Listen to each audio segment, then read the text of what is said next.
कायम भय हरण्याचं जिंकण्याचं राहून जातं.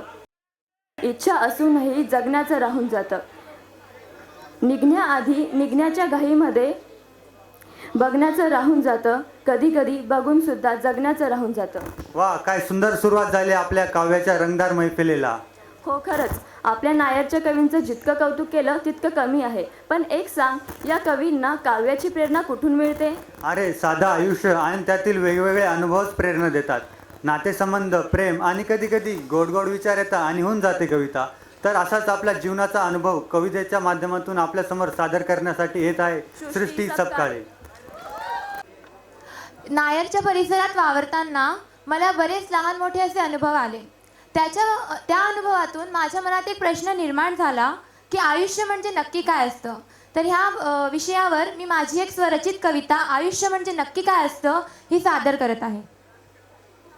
आयुष्य म्हणजे सुखदुःखाची कहाणी, आयुष्य म्हणजे आठवणींची निशाणी, की थकलेल्या दिवसाशेवटी ऐकलेली ती आईची वाणी असतं. आयुष्य म्हणजे नक्की काय असतं, आयुष्य म्हणजे नक्की काय असतं.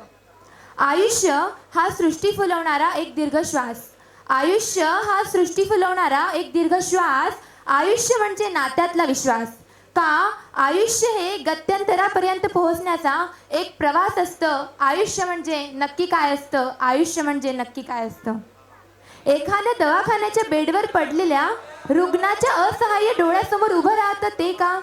एखाद्या दवाखान्याच्या बेडवर पडलेल्या रुग्णाच्या डोळ्यासमोर उभं राहतं ते का? त्याच बेडच्या पायथ्याशी बसलेल्या कुटुंबियांच्या अश्रूतून ओघळतं ते. आयुष्य म्हणजे नक्की काय असतं, आयुष्य म्हणजे नक्की काय असतं.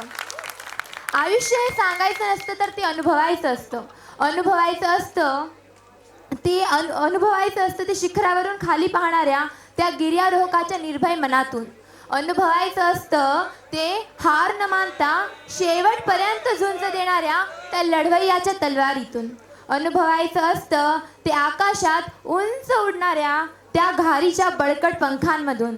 आयुष्य म्हणजे पाणी, आयुष्य म्हणजे जीवनगाणी, आयुष्य म्हणजे हास्य आणि आयुष्य म्हणजे या सृष्टीतलं दडलेलं रहस्य. धन्यवाद.